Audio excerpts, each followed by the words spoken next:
Welcome back to Daughters of the King. I'm Kathryn Gore. Thank you for joining me tonight. Tonight I want to talk to you about something that you probably have not heard of just yet. But it's coming because it's out there in the public for people to be aware. It's growing. It's possible that it's going to be a part of our future. And I want to bring this awareness to you tonight because I think we need to stop it before it gets any further. This is pertaining to women, mothers. So, the word mother, do you believe that is offensive? Right. Most of us who are in our right mind would say absolutely not. But nowadays, here's the truth. People are not in their right mind. I don't understand what's going on. But the word mother could be offensive to other people. Let's talk about this. Just this week, I saw a clip of a guy randomly asking people on the street, how would you feel if you had to greet your mother as the gestational carrier, the birthing person, or the egg producer? And they were all like, what? Rightfully so, right? Just the thought.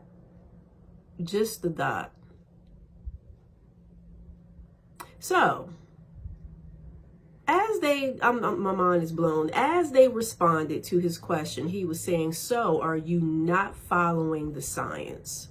So here's what people are trying to start. They're trying to twist science in a way that would satisfy today's culture. Joe Biden's health secretary, let me get her name correct, Admiral Rachel Levine is one of them. There was an article that was written about Rachel. She is the first transgender in office. Her position is being held as the Assistant Secretary for Health for the U.S. Department of Health and Human Services in the White House, okay? I believe that Rachel, Admiral Rachel Levine, was biologically a man, and then he transitioned into a female. So he is the first transgender in office.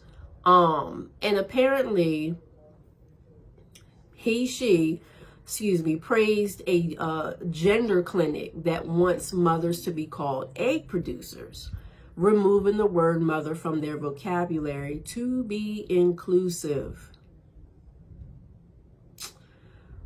Again, this blows my mind. I found this to be completely dumbfounded, and I had to think for a moment, what is this world coming to? The definition of science, because remember, I said the guy said, are you not following the science? The definition of science is, any system of knowledge that is concerned with the physical world and its phenomena, and that entails unbiased observations and systematic experimentation. In general, a science involves a pursuit of knowledge covering general truths,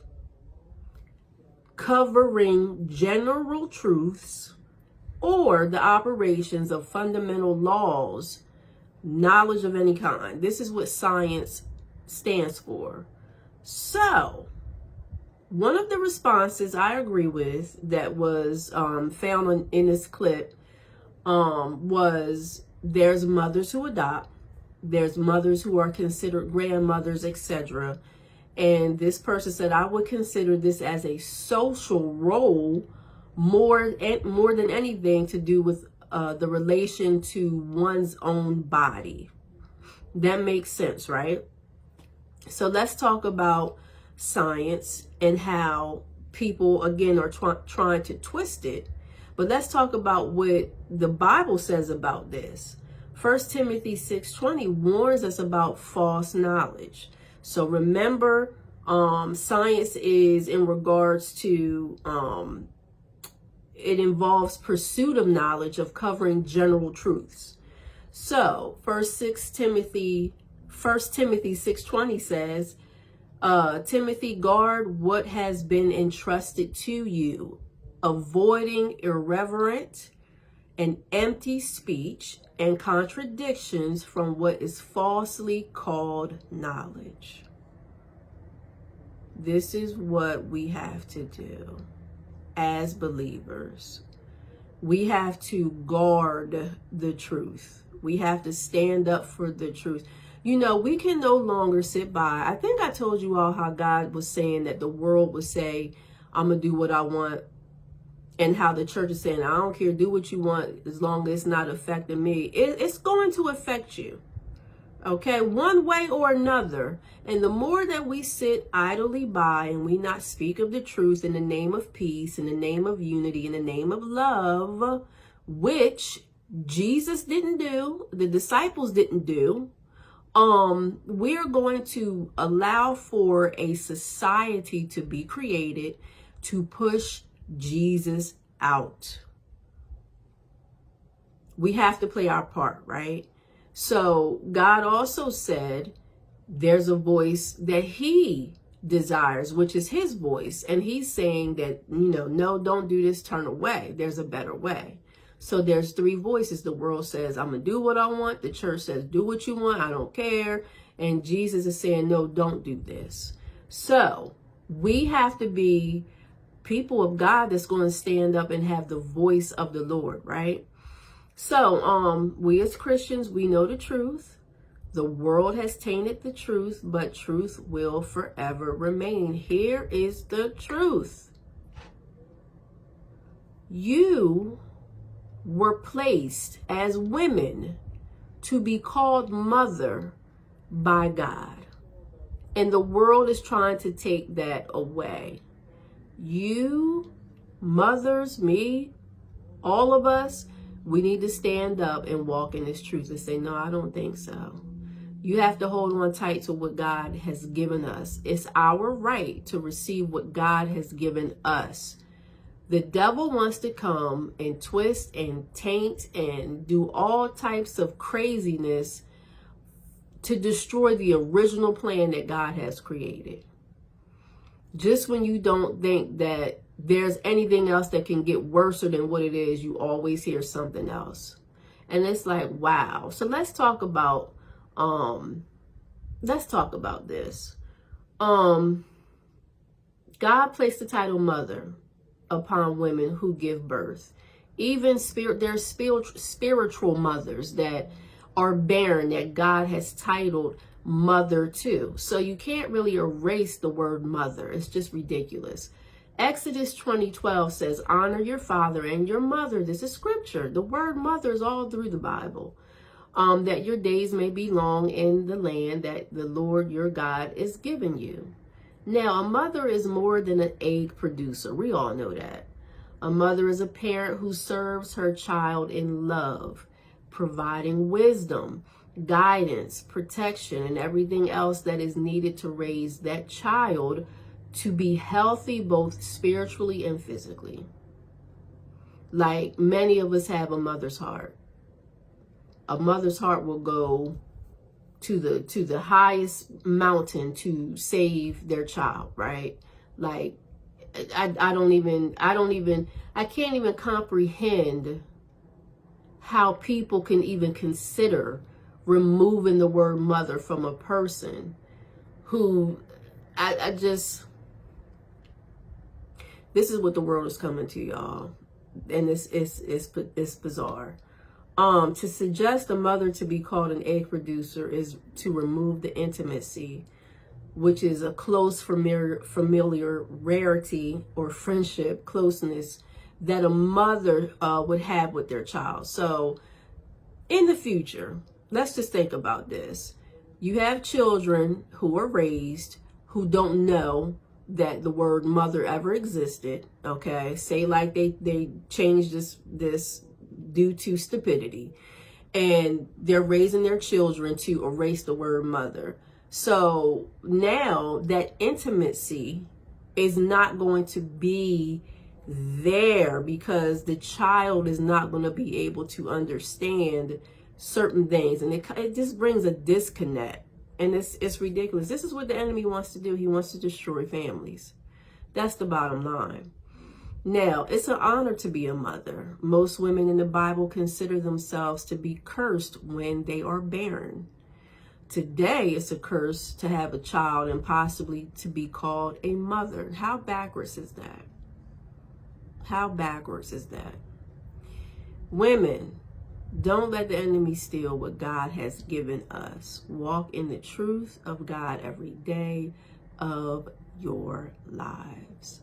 I'm sure in the name of science, they are working towards getting rid of the name for a child, for the sons and daughters.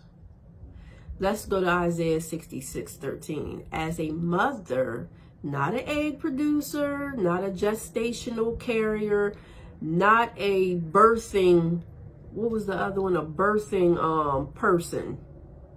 Yeah. As a mother comforts her child, so will I comfort you, and you will be comforted over Jerusalem. John 16:21 says, when a woman is given birth, she has sorrow because her hour has come. But when she has delivered the baby, she no longer remembers the anguish for joy that a human being has been born into the world. We have a lot of fights ahead of us. We have a lot of battles that the enemy has already set in motion. And if we continually keep our heads down or walk in a way where it's not going to bother me, it's going to come to your doorstep. And then what are you going to do? You might as well fight now while you have the knowledge. Get familiar with what the devil is doing so you could pray against it, fight against it, whatever the case may be. It's a lot of people right now, and I'm very proud to see this. They have had enough of the foolery. They've had enough of the stupidity of the devil. And so they are in these schools, they're in these clinics, they are fighting for their right as a human being to live in the rightful place of what God has created for us to live in. And when I say, you know, people get it twisted when it comes to human rights, okay? They try to add that it is a human right to do X, Y, and Z. And I'm telling you, it doesn't make any sense to a degree because it's unreasonable. They put human rights on everything they can to make it seem like, you know, everybody needs to be inclusive. Nobody needs to say or do anything. And y'all, they want to shut our voices. They want to shut the Spirit of God down. They want to kill Jesus all over again. I would suggest for you to hold on. Hold on to your truth. Understand that God is alive and well, and understand that you have a part to play in this day and age to bring the enemy to his knees, okay? Bring God back to the earth, because all over the earth, I was telling you all about this not too long ago. We only kind of focus in on America, but I'm telling you, there's a whole world out there that hates Jesus. And when you really think about it, it's like, oh my gosh, a very small percentage of people would, if they were to die today, a small percentage of the people would go into heaven and everybody else would not make it. But we have a chance to spread the gospel. We have a chance to reveal the truth. We have a chance to open the ears and eyes to those who are lost. And it starts with living a righteous life before others. There is no way as the church that we should lay down and say, it is what it is. We're in the end times. Oh, wow. Prophecy is going to fulfill itself. Okay, it is. But in the meantime, what should you do as an individual? Yeah, at least pray. At least pray. So y'all, is mother offensive? No. No. It is our God-given right to be a mother. Don't let the enemy steal that. So y'all be good. I will see y'all for more Daughters of the King next week. Have a wonderful weekend. Try to stay warm because the weather is changing. And we are going to fall back on Sunday, meaning you have to turn your clocks back. So be safe. I'll see you next week. Bye-bye.